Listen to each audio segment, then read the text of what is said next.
Hello বন্ধুরা, good morning. কেমন আছো তোমরা সবাই? আশা করি ভালো আছো, সুস্থ আছো। আমিও ভালো আছি, সুস্থ আছি। নতুন ব্লগের সঙ্গে জানাই তোমাদের অনেক অনেক স্বাগত। আজকের ব্লগটা একটু অন্যরকমভাবে শুরু করেছি, কারণ আজকে আমার মনটা ভীষণ ভালো। তো সেটার একমাত্র কারণ হচ্ছে এই ফুলগুলো দেখে। সকালবেলা যদি এরকম সুন্দর সুন্দর আর এত সুন্দর কালারের ফুল দেখা যায়, কার মনটা ভালো না থাকবে বলো? সকাল সকাল উঠেই যখন দেখি ফুলগুলো ফুটে গেছে, তখন মনের ভিতরে আলাদা রকমই একটা ভালো লাগা কাজ করছে।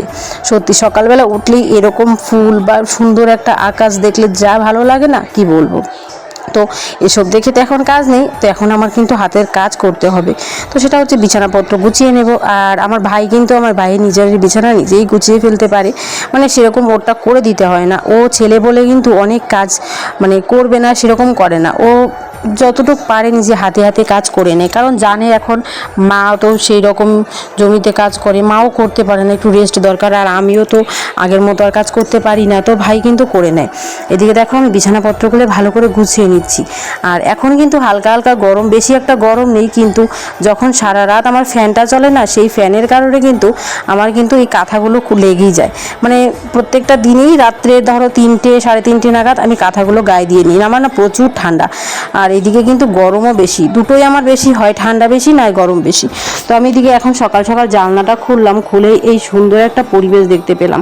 আর অনেক দিন এই জানলাটা বন্ধ ছিল বলে কিন্তু জানলার সাইডে অনেক মাকড়সার জাল হয়ে গেছে, তো সেগুলো আজকে পরিষ্কার করতে হবে। আর এই জানলাটা খোলা থাকলে আমার একটা অন্যরকমই শান্তি কাজ করে, কারণ প্রচুর বাতাস আছে এই জানলার ভেতর দিয়ে। আর রাত্রেবেলা করে যখন এই জানলাটা খুলে ঘুমাই, যদি কারেন্ট না থাকে তাহলে কিন্তু অনেকটা শান্তি পাওয়া যায়। আজ 4 দিন থেকে এই কচুর লতিগুলো খাচ্ছি। মা অনেক এনে দিয়েছিল, আমি একটা ভুলের কারণে মা দেখো আমার কতগুলো লতি নিয়ে এসেছে।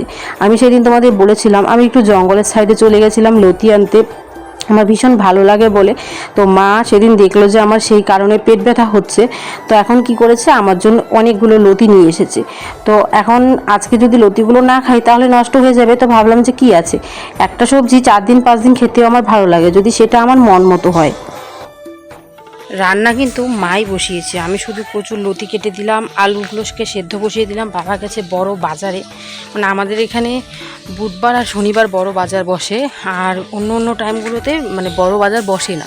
ছোট বাজার থেকে সব সবজি তো পাওয়া যায় না, তখন সব কিছু কিন্তু পাওয়া যায় না, তো সেখান থেকে বাজার করে প্রত্যেকটা দিন। আর যেদিন করে বড় বাজার হয় সেদিন করে বেশি করে পেঁয়াজ রসুন এগুলো তেল বেশি করে নিয়ে আসে, কারণ ছোট বাজারের দামটাও একটু বেশি পড়ে, সেগুলো নিয়ে আসে। এমনকি মাছের দামটাও তো ছোটো বাজারে বেশি পড়ে যায়, আর বড় বাজারে একটু কম পড়ে, তো সেখান থেকে নিয়ে আসে। তো চলে গেছে সেখানে বাবা সকালবেলা উঠেই, অনেকটা দূর আমাদের বাড়ি থেকে, প্রায় ধরো এখান থেকে 10 কিলোমিটার আমাদের বাড়ি থেকে। সাইকেলেই যায় বাবা, সাইকেলেই আসে। আর আমাদের এখানে প্রত্যেকটা লোকেই কিন্তু সেখানেই যায় বাজার করতে, কারণ ওই জায়গায় একটু মানে যে কোনো জিনিস একটু দামে কম পায়, তো তার জন্য কিন্তু সেখানেই বাজারটা করা হয়। বাবা বলছে যে মাছ আনবে, তো তাই মা বললো যে আলুটা সেদ্ধ বসিয়ে দিয়ে মাছ আনতে পারে, তো মাছ আনুক, মাই রান্না করবে। অনেক দিন থেকে তো মাই রান্না, আমি ভাবছি অনেক কদিন হয়ে গেল, আমি ভাবছিলাম একটু শোকেসটাকে একটু ঠিকঠাক করবো, পরিষ্কার করবো, কাপড়গুলো এলোমেলো হয়ে আছে একটু ঠিক করবো। কিন্তু জানো আমি না মানে খাওয়ার আগে যতটুকু কাজ করতে পারি, খাওয়ার পরে আর পারি না, পেটটা ভারী হয়ে যায়। তারপর মনে হয় কি একটু রেস্ট নিতে নিতে না এমন হয়ে যায়, পুরো আলসে হয়ে যায়। আর মানে আলসে না, কেমন একটা লাগে শরীরের মধ্যে, অন্যরকম একটা অনুভূতি হয়ে যায়, কাজ করতে ইচ্ছে করে না, পেট ভারী ভারী থাকে, বসতে পারি না, বসলে উঠতে পারি না, সেরকম অবস্থা হয়ে গেছে। এরকম নাকি এই মুহূর্তে হয়। আর রান্না হচ্ছে কচুর লতি, আলুগুলো সেদ্ধ বসিয়েছি, মা বললো কচুর লতি আর মাছই রান্না করব, কারণ এখন তো আর আমাদের বাড়িতে লেবার টেবার কিছু নেই, তো এগুলোই রান্না হবে। এগুলো রান্না হলে ভালোই, আমার কাছে লতি বেশ ভালো লাগে, কচুর জিনিসটাই আমার কাছে বেশ ভালো লাগে। ডাক্তার আমাকে বলেই দিয়েছে কালো কচুটা বেশি করে খেতে, রক্তের উৎপাদন তো কম, তো সেই কারণে বলেছে। আর বেশি করে বেদানা খেতে বলেছে, তো বেদানা আমার প্রায় 1 দিন 2 দিন পর পর একটা একটা করে চলছে। মানে আমাদের মধ্যে তো মানে আমাদের মধ্যবিত্ত করে প্রত্যেক দিন বেদানা খাওয়াটা হয় না আমাদের, মানে এরকম অবস্থা। প্রতিদিন একটা বেদানার দাম 45 টাকা করে পড়ে যায়, 45 টাকা 50 টাকা একটা বেদানার দাম, তো সেগুলো হয় না। তো এমন 1 কেজি করে কিনে আনি, 1 দিন 2 দিন পর পর খাই, এরকম করেই চলে। আর করার কিছু নেই, এরকম করেই খেতে হবে, কারণ প্রত্যেক দিন সম্ভব হয় না আমাদের। তো চলো, মা তো ওদিকে রান্না করছে, আমি চলে এসেছি একটু বাড়ির পেছন দিকটাতে। পেছন দিকটা এসেছি কারণ আমি পেয়ারা দেখতে এসেছি আমাদের কাছে কেমন পেয়ারা হয়েছে। পেয়ারা খেতে আমার কাছে বেশ ভালো লাগে, কিন্তু পেয়ারাটা গাছটা হচ্ছে একদম কাকাদের মানে জমির উপরে, একদম ওখানে ধান লাগিয়েছে, তো সেই জমির উপরে তো দেখতে এসেছি। দুপুরবেলায় পারবো। এখানে কিন্তু একটা লোক হাল দিচ্ছে, এই যে দেখো এখানে হাল দিচ্ছে, কারণ এখানে রোয়া গাড়া হবে।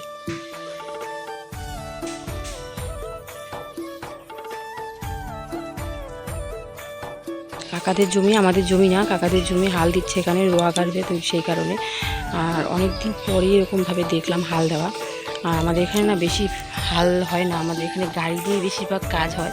মানে এখন তো গাড়ি বেরিয়ে গেছে, পাওয়ার ট্রেলার, ট্রাক্টর, ওসব দিয়ে কিন্তু কাজ হয়। হালটা বেশি একটা আসে না, বা হালটা বেশি একটা দেওয়া হয় না, যে কোনো জমিতেই হাল কম দেওয়া হয়।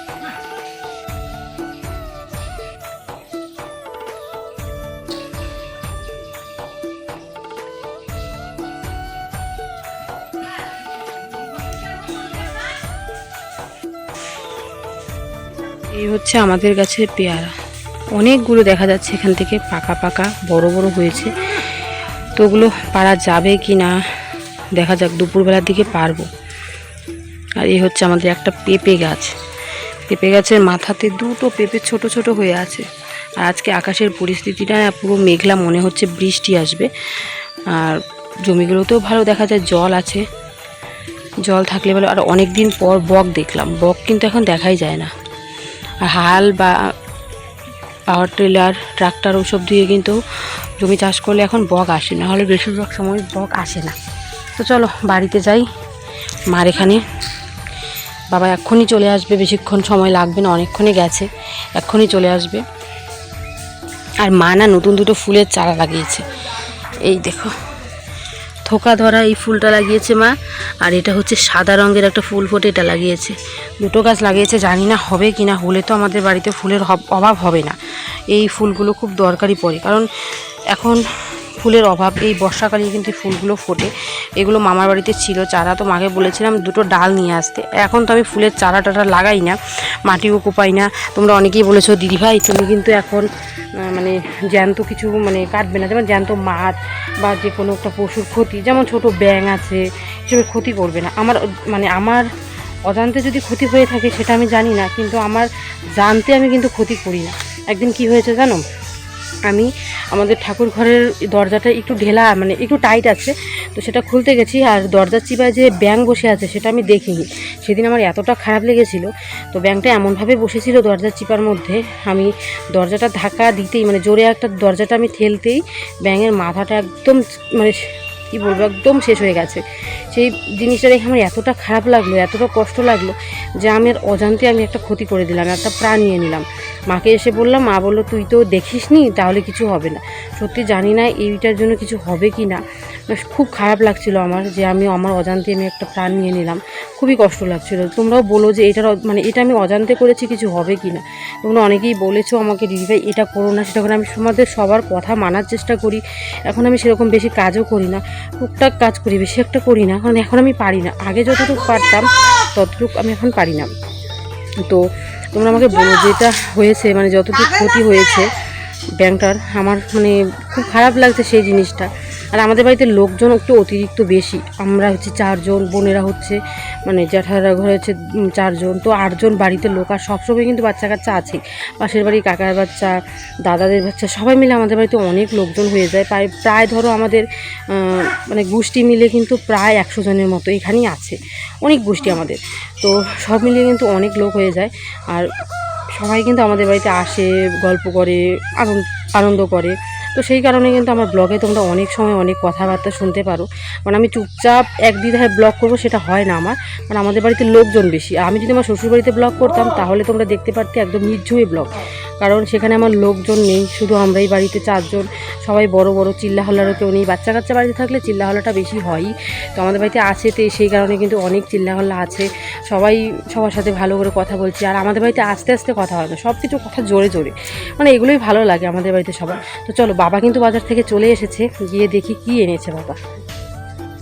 বাবা কিন্তু বাজার থেকে চলে এসেছে। আজকে গেছিল বড় বাজার। তোমাদের বলেছি যে আমাদের এদিকে বড় বাজার কিন্তু এই দুটো দিনই হয়, বুধবার আর শনিবার। আজ হচ্ছে বুধবার, তো বাজার থেকে নিয়ে এসেছে মাছ। বাবাকে তেল আনতে বলা হয়েছিল, বাবা না তেলের কথা ভুলে গেছে।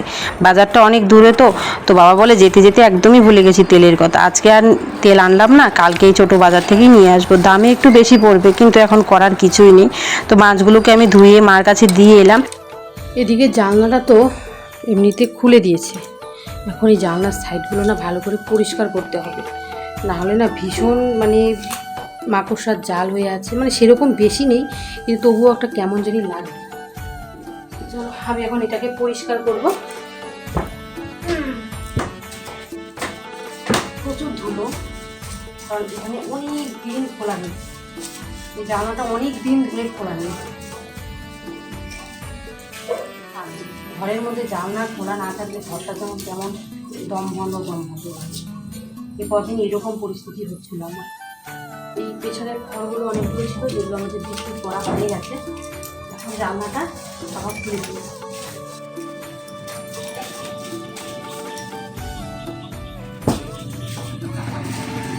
এমনিতে নাকি মাকড়সার জাল পরিষ্কার করতে নেই, তো এখানে তো মাকড়সার জাল নেই, তাই পরিষ্কার করে দিচ্ছি।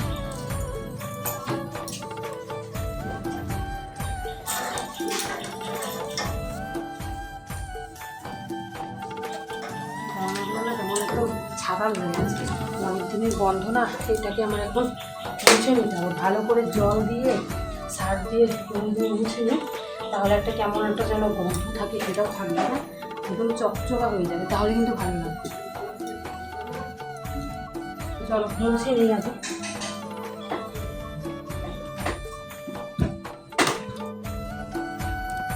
এই কলের পাড়ে এই স্টিলের মগটা ছিল। এই স্টিলের মগটা কিন্তু অনেক দিনের পুরনো, জানো, আমার থেকেও স্টিলের মগটা নাকি বড়। আমার বয়স যত চলছে তার থেকেও যদি বড় হয় তাহলে কত দিন বলো তো, অনেক দিন কিন্তু। তো স্টিলের মগটা এখন ভেঙে গেছে, এটা আর কাজে লাগে না। তো কলের পাড়ে রেখে দেওয়া হয়েছে, কারণ এটা দিয়ে কিন্তু আমরা চান করি বা যে কোনো জলের দরকার পড়লে এটা দিয়ে নিয়ে যাই। তো তারপর এটার মধ্যেই কিন্তু আমি অল্প একটু সার্ফ নিয়ে নিয়ে ভালো করে এই যে এগুলোকে মুছে নিচ্ছি। অনেক দিন ঢাকার পরে কিন্তু এই গ্রিলগুলো কিন্তু একটু স্যাঁতস্যাঁতে হয়ে গেছে, খারাপ হয়ে গেছে কেমন জানি। তো মা বললো কি একটু সার্ফের জল দিয়ে মুছে নিলে হয়তো পরিষ্কার হয়ে যাবে। সত্যি যে কথা মা বলেছে একদম সেই কাজই হয়ে গেছে। সার্ফ দিয়ে মোছার পর জায়গাটাও অনেকটা সুন্দর লাগছিল, আর সুন্দরভাবে মুছে নেওয়ার পর অনেকটা ক্লিন লাগছিল। আর জানলা খোলা না থাকলে ভীষণ অসুবিধে হয়। এখনকার দিনে গরমটা বেশি, গরমের দিনে যদি জানলাটা খোলা না যায় খুব খারাপ লাগে। আর গ্রামের কারেন্ট এই আছে এই নেই, এই বলতেই কিন্তু চলে যায়। আর কারেন্ট যদি একবার যায় 1 ঘন্টা 2 ঘন্টার নিচেও কিন্তু কারেন্ট আসে না। এদিকে কিন্তু আমার ভালো করে জানলাটার সাইডগুলো মোছা হয়ে গেছে। ভাবলাম খাটের এই সাইডগুলোকে মুছে নিই, খাটের সামনের সাইডটাকে মুছে নিয়েছি। আর আমার এই খাটটা অনেক দিনের পুরনো, তো সেরকম জোরে কিন্তু খাটের মধ্যে ওঠাও যায় না, আর জোরে জোরে খাটের মধ্যে ধাক্কাও দেওয়া যায় না বা কাজও করা যায় না। আস্তে আস্তে আলতোভাবে খাটটাকে মুছে নিয়েছি। এসে দেখি আকাশটা হালকা হালকা খারাপ করছে। এখন আকাশ খারাপ করলেও না বৃষ্টিটা সেরকম বেশি একটা আসে না। আকাশটার গরমটা এতটা নেই, কম আছে, কিন্তু আকাশটা প্রচুর মেঘলা। মেঘলা আকাশ দেখতে আমার কাছে বেশ ভালো লাগে। একদিকে কালো, একদিকে সাদা, একদিকে হচ্ছে আকাশি। কি সুন্দর লাগছে না, 3টে কালার যখন উপরে ফুটে উঠেছে, দেখতে কিন্তু বেশ লাগছে। আর আজকে না একটু রোদ ভালোই উঠেছে। তো কি করব, রোদের মধ্যে দেখছি একটা বাবা আনারস এনে রেখেছে, কেটে দেওয়ার মতো আমি আছি। আর মা বলছে আমি আনারস খাবো না, কাটবো না, কারণ আমার মাও আনারস খায় না, আমার মায়ের নাকি গলা চুলকায়, আর আমি তো আনারস খাবোই না। এমনিতেও একবার কি হয়েছিল জানো, আনারস খেয়ে আমি চা খেয়ে ফেলেছিলাম। এটা আমার আর মনে ছিল না আনারস আর দুধ যদি একসাথে খাওয়া হয় তাহলে বিষের প্রতিক্রিয়া হয়। আমি কি করেছি, আনারস খেয়েই চা খেয়েছি, দুধ চা খেয়েছি। তারপর আমার পেটে ব্যথা শুরু হয়ে গেল। হঠাৎ করে পেটে ব্যথা হতে হতে প্রায় 2-2.5 ঘন্টা পেটে ব্যথা। যতক্ষণ না আমি উল্টি করেছি ততক্ষণ পর্যন্ত আমার পেটে ব্যথা হয়েই গেছে। তারপরের থেকে আনারস খাওয়া আমিও বন্ধ করে দিয়েছি, খাবোই না। যে জিনিসটা আমার ভালো লাগে সেই জিনিসটাই আমার এত ক্ষতি করলো, আমি খাবোই না। আর এদিকে না আমি আনারসটা কেটে তারপর কিন্তু ধুয়ে নিচ্ছি, কারণ আমি আগে ধুতে একদমই ভুলে গেছি। জানি না কোন টেনশন মাথায় কাজ করছে, হঠাৎ করেই দেখলাম যে আনারসটা কাটার পর আমি দেখলাম যে আমি তো ধুইনি। তো তারপর ধুয়ে ভালো করে একটা থালার মধ্যে নিয়ে নিচ্ছি। তো একবার ধুয়ে নিয়েছি, কারণ এটা আমি ছুলে নিয়েছি, তো আর বেশি ধুলে না আনারসের যে টেস্ট সেটাই চলে যাবে। এটা আমার একটা ভুল হয়ে গেল। তো জলটাকে ফেলে দিয়ে এসে তারপর কিন্তু আমি আনারসটাকে ভালো করে মেখে দেবো। আর এটা খাবে বাবা আর ভাই, আর কেউই খাবে না, মা তো খায় না। আর এদিকে কিন্তু ভাইও ভালোবাসে, বাবাও ভালোবাসে। অল্প একটু লবণ দিয়ে নিলাম, ঘরে না কাঁচা লঙ্কা নেই, যদি কাঁচা লঙ্কা থাকতো তাহলে কিন্তু আনারসটা মাখলে বেশ ঝাল ঝাল হতো। আর ঝাল ঝাল হালকা একটু লবণ দিলে কিন্তু বেশ ভালো লাগে। ভাই আনারসের গন্ধে নাকি রান্নাঘরে চলে এসেছে, তো বললাম খেয়ে নে, বললো বাবার কাছে দিয়ে আসতে। বাবা দেখছে টিভি, আর আমি কিন্তু এখন বাবার ঘরে যাচ্ছি, গিয়ে আনারসটা দিয়ে আসবো। আর বাবা বললো তুই কেটে নিয়ে এলি? আমি বললাম যে দুদিন থেকে পড়ে আছে, খাও না, তো তাই আমি কেটে নিয়ে এসেছি। তো কেটে নিয়ে আসার পর আমি এখন উঠান টুঠান ঝাড় দিয়ে নেবো, ঝাড় দিয়ে চান করবো। আমি চানের আগেই চেষ্টা করি উঠান ঘর এইসবকে পরিষ্কার করে নিতে, আর চানের পর না একদমই ইচ্ছে করে না। উঠান ঝাড় দিলে না বালি বালিটা ওঠে, আর বালি বালি উঠলে দেখবে খারাপ লাগে। চানের পর এইসব কাজ করতে ইচ্ছে করে না, ঘেমে যাওয়া হয়। আর দিনে তো একবারই চান করি, দুবার তো আর চান করা আমার সম্ভব না, কারণ আমার আছে শ্বাসকষ্টের দোষ। তো সেটা যদি বেড়ে যায় তখন তো আবার আমি কোনো ওষুধ খেতে পারবো না, তাই কিন্তু নিজেকে অনেক সাবধানে রাখি। আর দেখো ফুলগুলো কিন্তু বেশ ভালো লাগছে। ভাই আনারস খেয়ে একদম বাটিটা ধুয়ে নিয়ে এসেছি। আমার ভাই কিন্তু ভালো কাজ করে। এদিকে দেখো আমি সব কিছু ঝাড় দিয়ে এই সাইডটাকে ভাবলাম চানের আগে ঝাড়টা দিয়েই নিই। সকালবেলা মা বলছে যে আমি তো ঝাড় দিয়েছি, আর দিতে হবে না। তবুও না হালকা হালকা যখন পাতা পড়ে গেছে আমার দেখতে সেরকম ভালো লাগছিল না, খারাপ লাগছিল। আর আগের থেকে অনেকটা কাজ আমি কম করি, কিন্তু তবুও যদি সাইডগুলো একটু নোংরা দেখি বা একটু ঘরগুলোকে নোংরা দেখি পরিষ্কার করার চেষ্টা করি, কারণ বসে থাকতে আমি ভালোবাসি না। আমার মনে হয় বসে থাকার থেকে যদি আমি আমার শরীরটাকে একটু কাজের মধ্যে রাখি, আমার শরীরটা না অনেক ফ্রেশ থাকে, আর শরীরটাও অনেকটা কিন্তু ভালো থাকে। তো চলো এখন আমি চান করব, চান করে পুজো দেবো। কিছু না লোক এসেছে বাড়িতে, কত লোক থাকে না, শিয়াল মারে, ওই লোকগুলো এসেছে, সেখানে ভাত যাচ্ছে। কি করি বলো তো, এখন দিতেও হবে, নাও করতে নেই, অল্প একটু ভাত দিয়ে দিই।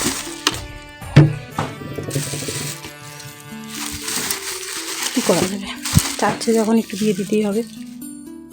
হঠাৎ করেই বললাম যে বাড়িতে কিছু লোক চলে এসেছে। এরা কারা জানো? মধু সংগ্রহ করে যে তারা। তো এসে না ভাত চাচ্ছে, আমাকে বললো দিদি একটু ভাত দেবে।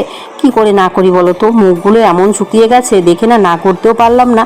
আর কাউকে ভাত জিনিসটা এমন দিতেই হয়, খারাপ লাগে না আমার, মানে ভীষণ লাগে, একটা কেমন লাগে যদি না দিই। তো তাই কিন্তু ওদেরকে ভাত দিলাম। দেখো ভাত দেওয়ার পর একসাথে বসে কলের পাড়ের এখানে বসে চারজনে ভাত খাচ্ছে। আর ঘরে না দুটো মাছ ছিল, একটা মাছ ওদেরকে দিয়ে দিয়েছি, আর ওরা কি করেছে চারজনে মিলেই একটা মাছ ভাগ করে খাচ্ছে। মানে ওদের দেখো বনি বনারটা কত। আর এখানে কিন্তু একটা দাদা এসেছিলো, ও কিন্তু দেখছে, আর এখানে মধু দেখছে। মা বলছে যখন মধু, খাঁটি মধু পাওয়া গেছে, তো সেরকম বাজারে গেলে তো আর খাঁটি মধুটা পাওয়া যায় না। মধুর মধ্যে বেশিরভাগই চিনির জল থাকে, মানে চিনি মেশানো থাকে, তো সেটা কিন্তু খেতেও ভালো লাগে না। মা বলছে যখন খাঁটি মধুটা পাওয়া গেছে, এখান থেকে না 200 গ্রাম মধু রেখে দেবো। তারপর কিন্তু এখান থেকে মধু রাখা হয়েছিল। ওই ছেলেগুলো এসে এমনভাবে ভাত চাইলো যে আমি নাই করতে পারলাম না। কেমন করে না করবো বল, ভাতেই তো চেয়েছে না, অন্য কিছু তো চাইনি। এসে আমাকে বলছে দিদি একটু ভাত দেবে, আর সেই টাইমে আমি পুজো করছি, মানে পুজোতে মাত্র বসবো চান টান করে। নিজের মনটার মধ্যেও একটু মানে এমন লাগলো যে এই পুজোর টাইমটাতেই এলো, এসে বলছে ভাত দেবে। খারাপও লেগে গেল, মুখগুলো দেখি পুরো শুকিয়ে গেছে না খেয়ে। ওটা কি করব, ভাত দিলাম, একটু লতি ছিল কচুর লতি, ওটা দিলাম, আর একটা মাছ দিলাম, কারণ মাছ না নেই। আর আমি যে খাবো সেই মাছটাও নেই। দুটো মাছ ছিল, একটা ভাই খেয়ে চলে যাবে ইয়েতে কম্পিউটারে, আর একটা মাছ ওদেরকে দিয়ে দিয়েছি। আমিও খাবো না, বাবাও খাবে না, মাও খাবে না, থাক আমরা না খেলেও চলবে, ওদেরকে দিয়ে দিয়েছি। একটা মাছই ছিল, আজকে মাছ একটু কম এনেছে বাবা, 100 টাকার মাছ এনেছে, তো মাছটা কম হয়ে গেছে। বড় মাছ 100 টাকার আনলে কম হয়ে যায়, দুবেলা আমাদের হয় না, তো কি করা যাবে, দিয়ে দিলাম। তোরা খেয়ে ওদের পেট ভরেছে, এটাই আমার কাছে অনেক ভালো, অনেক সন্তুষ্ট। আর মায়ের মধ্যে একটু পানও দিয়ে দিল, আর ওরা এখন খেয়ে দিয়ে চলে গেছে। আর মনটা শান্তি হলো যে আমার ওদেরকে আমি ভাত দিতে পেরেছি। আর ওদের মুখগুলো দেখে আমারও খারাপ লাগলো যে মুখগুলো পুরো শুকিয়ে গেছে। আর বলছিল খুব সকালে বেরিয়েছে মধু সংগ্রহ করতে, মধু নিতে। আর এর মধ্যে না মা কী করেছে, একটু মধু কিনেও রেখেছে, তোমাদেরকে দেখাই দাঁড়াও। প্রায় 250 গ্রামের মতো মধু কিনে রেখেছে। যে ওদের কাছ থেকে 250 গ্রাম মধু কিনে রাখা হলো, এই কৌটোটার মধ্যে রেখে দেওয়া হয়েছে। কারণ দেখো মধুটা যে কোনো কাজে আমাদের খুব দরকার পড়ে, লাগে, যে কোনো পুজো পার্বণ যে কোনো কিছুর মধ্যেই কিন্তু মধু জিনিসটা লাগেই। তো ঘরে না ছিল না, তো মা বললো যে ওদের কাছ থেকে একটু রেখে দিই। তো এখানে 250 গ্রাম মধু রাখা হলো, এখান থেকে 100 টাকা দিয়ে দিয়েছে মা। ওরা বলছে যে একটু বেশি দেই, তোমরা ভাত খাইয়ে মানে ভাত দিয়েছো সেই কারণে। তো বললাম যে বেশি দেওয়ার তো কিছু নেই, ভাত তো মানে চাইতেই পারো তোমরা, ভাত দিলে কি বেশি দিতে হবে? এটা তো তোমাদের মানে কষ্টের ফল, তোমরা যে কষ্ট করেছো মধু সংগ্রহ করছো। আর বেশি করেনি, প্রায় মনে করো 1 কেজি থেকে একটু বেশি হবে, প্রায় 2 কেজির মতো মধু সংগ্রহ করেছে, বেশি করেনি। তো বললাম যে না ঠিক আছে, আমাদেরকে 200 গ্রামই দাও। তারপর বললো যে না 250 গ্রাম দিয়ে দিই। তো 200 গ্রাম থেকে একটু বেশি দিল, তো ঠিক আছে চলবে। আর এখন আমি খাওয়া দাওয়া করে নিয়েছি, খেলাম তো প্রচুর লতি আর আলুর ঝোল, মানে আলুগুলো ছিল, মাছ তো ছিল না, সেই ঝোলটা দিয়ে খেয়ে চলে এলাম ঘরে, একটু রেস্ট করবো। রেস্ট করে তারপর তোমাদের সাথে চলো বিকেলে কথা বলছি। মনের ভিতরে অনেক অশান্তি কাজ করছে, যেগুলো আজকে তোমাদেরকে বলবো, জানি না বলার পর তোমরা অনেকেই অনেক রকম কমেন্ট করবে, কিন্তু এই জিনিসগুলো নিয়ে আমার ভীষণ চিন্তা হচ্ছে, ভীষণ মানে খারাপ লাগছে, একটা পারছি না সেই কাজগুলো আমি করতে। তো কী আমি সেগুলোই তোমাদের বলি। আমার কিন্তু শ্বশুরবাড়ি তোমরা জানোই যে আলিপুরদুয়ার, তো আলিপুরদুয়ার থেকে আরও 1.5 ঘন্টার রাস্তা ওইদিকে ভেতরে। কিন্তু আমার শ্বশুরবাড়ির মানে টোটাল যে গোষ্ঠী আছে, মানে বলে না যে আমাদের এটা হচ্ছে আমাদের গোষ্ঠী, আমার শ্বশুরের আত্মীয় স্বজন, আমার শাশুড়ির আত্মীয় স্বজন যা আছে সব কিন্তু আমাদের বাংলাদেশে আছে। বাংলাদেশে আছে, ঢাকাতে কিছু আছে, আর কিছু কুমিল্লাতে আছে, আর তাছাড়া কিছু ময়মনসিংহ বলে কি একটা জায়গা, আমি জানি না এতটা, তো সেখানেও আছে। এমনকি আমার বাবার বাড়িরও আত্মীয় আছে, কিন্তু তাদের সাথে আমাদের সেরকম পরিচয় নেই, কারণ তারা অনেক দূরে থাকে। আর আমাদের ইন্ডিয়া থেকে বাংলাদেশে যোগাযোগ করা কিন্তু খুবই মানে খারাপ অবস্থা, মানে আমরা যোগাযোগ করতে পারি না। আমরা যে নাম্বার ব্যবহার করি সেখান থেকে ফোন করলে কত মিনিটে নাকি কত পয়সা করে কাটে, তো আমরা কিন্তু সেভাবে ফোন করতে পারি না। তো আমার শ্বশুরবাড়ির যে আত্মীয় আছে তাদেরকেও আমরা সেভাবে ফোন করতে পারি না। তো তাদের সাথে আমার কন্ট্রাক্ট হতো এতদিন, দিদির সাথে কন্ট্রাক্ট হতো, দিদি বলতে আমার মাসি শাশুড়ির মেয়ে, তো তার সাথে আমার কন্ট্রাক্ট হতো, কথা বলতাম, জামাইবাবুর সাথে কথা বলতাম। তো তারপর আমার শ্বশুরের যে মানে দাদা আছে, মানে আমার জ্যাঠা শ্বশুর যে আছে, জ্যাঠা শ্বশুরের বাড়ি কিন্তু সেখানেই। তো আমার জ্যাঠা শ্বশুর এখন নেই, কুমিল্লাতে বাড়ি। উনি প্রায় আমার বিয়ের 3 বছর আগে মারা গেছেন। সে জেঠি শাশুড়ি আছে, দাদা আছে, এমনকি দিদি আছে, মানে আমার যা আছে, বাচ্চা আছে 2টো। তো তাদের এখানের অবস্থা খুব খারাপ, তাদের সাথে সেরকম আমি যোগাযোগ করতে পারছি না। তো গন্ডগোল লাগার পর আমি 2 দিন যোগাযোগ করেছিলাম, তো বলেছিল যে অনেক অবস্থা খারাপ, জানি না কি হয়, কি হতে পারে কি। তো সেটা তখন ভেবেছিলাম যে না, যে আন্দোলনটা হচ্ছে ছাত্র আন্দোলন, তো সেটা ঠিক হয়ে যাবে, সব কিছু ঠিকঠাক হয়ে যাবে। এখন দেখছি দিন দিন ছাত্র আন্দোলন থেকে সেটা বেড়ে দাঁড়িয়েছে একদম রাজনীতির দিকে। আর সেখানে ঠিকঠাক করে হিন্দুদের নাকি ঠিকঠাক করে থাকতে মানে দিচ্ছে না, হিন্দুদের উপর অত্যাচার করছে, যেটা আমি বারবার করে মোবাইলে ফেসবুকে দেখছি। এখন ফেসবুক খুলে কিন্তু এগুলো খুব চলছে, আর এগুলো দেখা যাচ্ছে, সত্যি ভীষণ খারাপ লাগছে যে মানুষগুলো এখন কেমন আছে, কি অবস্থায় আছে। আমার তাদের সাথে খুব যোগাযোগ হতো, আর বলেছিল যে এবারে হয়তো স্বাদের অনুষ্ঠানে ওরা আসতে পারে, মানে ওরা কিন্তু ইন্ডিয়াতে একবার এসেছিলো আর আসেনি, তো স্বাদের অনুষ্ঠান না হলে অন্নপ্রাশনে যে কোনো একটা টাইমে আসবে। তো আমি ভেবেছিলাম যে এখন ফোন করব, তাদের ভিসা হয়ে গেছে, তো ভিসা টিসা সবই নাকি আছে বলেছিল। আমি তো এত কিছু জানি না, কোনোদিন আমি সেই দিকে যাইনি, মানে বাংলাদেশের দিকে যাইনি। আমারও যাওয়ার কথা ছিল, যাব অবশ্যই সেখানে, যখন আমার টোটাল পরিবারটা আছে। এখন বাপের বাড়ির পরিবার ছেড়ে কিন্তু আমার মানে প্রত্যেকটা মেয়েরই আপন হয় শ্বশুরবাড়ির পরিবার, তো সেখানে যখন প্রত্যেকটা মানে সদস্য আছে, তো আমার তো সেখানে যাওয়াটা খুব দরকার। তো আমার শ্বশুরমশাই বলছিল যে আমাদের এই বিপদটা গেলে আমরা যাব, মানে আমার বাচ্চাটা হয়ে গেলে তারপর আমরা যাব। তো আমি ভেবেছিলাম যে বাবার সঙ্গে আমি যাব, বাবা, তারপর আমার বর, ভাসুর, সবাই মিলে একসাথে যাব, আর সেখান থেকে এসে আমার ভাসুরকে বিয়ে করাবো, এটাই ভেবেছিলাম। তো এখনের যে পরিস্থিতি দেখছি যে ওখান থেকে দিদিরাও ফোন করতে পারছে না, এমনকি আমার যে ভাসুর আছে, আমার জ্যাঠা শ্বশুর ঘরের ভাসুর, তারাও ফোন করতে পারছে না। এরকম পরিস্থিতি, তাদেরকে আমি বারবার তাদের সাথে কন্ট্যাক্ট করার চেষ্টা করছি, কিন্তু কিছুতেই পাচ্ছি না। ফেসবুকেও ফোন করতে পারছি না, এমনকি আমার কাছে একটা নাম্বারও আছে। আমি ভেবেছিলাম যে মোবাইলে এমনি ব্যালেন্স ঢুকিয়ে ফোন করব, কিন্তু আমি দেখছি সেটা এখন সম্ভবই হচ্ছে না। মানে ব্যালেন্স আমি ঢুকাইনি, কিন্তু আমি বুঝতে পারছি না যে আমি কী করব। আমি সবসময় তাদের সাথে মেসেঞ্জারে ফোন করতাম, কথা বলতাম, এখন সেটা সম্ভব হচ্ছে না। তো আমি মানে মাথাটাই আমার কাজ করছে না যে কী করবো। ওই দিক থেকে আমার শ্বশুরমশাই আমাকে বারবার করে ফোন করছেন, দিনে 2-3 বার করে ফোন করে বলছেন তুমি একটু কন্ট্যাক্ট করার চেষ্টা করো যে তারা কেমন আছে। আমি গণ্ডগোলের 3 দিন 4 দিন আগে, 3 দিন 4 দিন পর যখন থেকে গণ্ডগোলটা শুরু হয়, প্রায় তো গণ্ডগোল হয়ে যাচ্ছে 2 মাসের উপরেই হয়ে গেল। তো তখন থেকেই কিন্তু আমি তাদের সাথে কন্ট্যাক্ট করতাম, বলতাম যে সাবধানে থাকো, এটা সেটা অনেক কিছু। এখন কোনো রকমই যোগাযোগ করতে পারছি না, কোনো রকমেই কোনো কিছু বুঝতে পারছি না যে কী করব, কোন রাস্তায় হাঁটবো বা কী করব, ওরা কেমন আছে, কিছু হয়েছে কিনা কিচ্ছু বুঝতে পারছি না। আমি ভেবেছিলাম বলবো যে বেশি অসুবিধা থাকলে এইদিকে চলে আসবে, মানে ইন্ডিয়াতে যদি আসতে পারে তাহলে ভালো হয়, আমাদের বাড়ি আছে সেখানে থাকতে পারবে। তো তাদেরও কথা ছিল যে ইন্ডিয়াতে জায়গা কিনবে, জায়গা কিনে আমাদের বাড়ির কাছাকাছি একটা জায়গা কিনবে। ওরা বাংলাদেশে থাকবে কিন্তু ভবিষ্যতের জন্য ইন্ডিয়াতে একটু জায়গা কিনে রাখবে। তো বুঝতেই পারছি না যে এখন কোন পরিস্থিতি হবে, কী করবো, মানে মাথাটা একদমই আমার কাজ করছে না, মাথাটা একদম টেনশনে আমার ভরে যাচ্ছে, এতটাই খারাপ লাগছে, মানে মানে অসহ্য একটা লাগছে না। ঠিকমতো খেতে পাচ্ছি, খেতে গেলেও বারবার ওই দিকে টেনশান। আর এই টাইমে বেশি একটা টেনশান নিতে নেই, তোমরা অনেকে বলো যদি টেনশান করবে না, টেনশানটাও কম করবে, কিন্তু এখন এমন অবস্থা, মানুষগুলো কী করছে, কেমন আছে, কোথায় আছে, কিচ্ছু জানি না, মানে মাথাটা একদম কাজ করছে না। সত্যি আজকে খুব খারাপ লাগছে অবস্থাটা দেখে, যে এত কিছুর মধ্যে এখন আন্দোলনটা কোথা থেকে কোথায় যাবে। দেখো আমি এত কিছু বুঝি না, এত কিছু বুঝতেও চাই না, ছোটোর মতোই আছি, এত কিছু বুঝতে চাই না। যে ওখানে একটা পরিস্থিতি হয়েছিল, একটা গণ্ডগোল লেগেছিলো, এখন আমি শুনেছি যে ঠিক হয়ে গেছে, বা আমি ফেসবুকেও দেখেছি ঠিক হয়ে গেছে, তারা স্বাধীনতা পেয়ে গেছে, কিন্তু স্বাধীনতা পাওয়ার পর তারা হিন্দুদের উপর নাকি অত্যাচার করছে। আমি তো নিজের চোখে দেখছি না, আমি যেটা মোবাইলে দেখছি সেটাই বলি, তাও জানি না যে অত্যাচার হচ্ছে কি না, সেটাও জানি না, কিন্তু সত্যি মানে একটা আতঙ্ক কাজ করছে মনের ভিতরে, একটা অন্যরকম মানে জিনিস কাজ করছে, খুব খারাপ লাগছে। আমি তোমাদের ঠিকঠাক করে বোঝাতেও পারছি না, বারবার করে বাবা যখন ফোন করছে তখন আমারও আরও বেশি টেনশন বেড়ে যাচ্ছে। পেপারে, টিভিতে, মোবাইলে সবসময় এইসবের খবর, মানে বাংলাদেশের খবর দেখে আরও বুকটা ধকধক করছে, যে আমার তো আত্মীয় সেখানে আছে, কি করবো বা কী হবে কিচ্ছু জানি না, ভীষণ খারাপ লাগছে সত্যি। জানি না কে কেমন আছে, কিছু করার আমাদের এখন করার কিছুই নেই। তো ভগবানের কাছে এটাই প্রার্থনা করি ওরা যেন ভালো থাকে, সুস্থ থাকে, যেখানে থাকে ভালো থাক। আমি আজকে যোগাযোগ করতে না পারি, কালকে তো অবশ্যই যোগাযোগ করতে পারবো। তো কিচ্ছু বুঝতে পারছি না, তোমাদের কারা কারা সেখানে আছে অবশ্যই জানিও। আমার তো অনেক আত্মীয়, আমার বেশিরভাগ আত্মীয় কিন্তু সেখানে, মাথাটা আমার একদম কাজ করছে না, আমি কোন পথে যাব ভগবান জানে।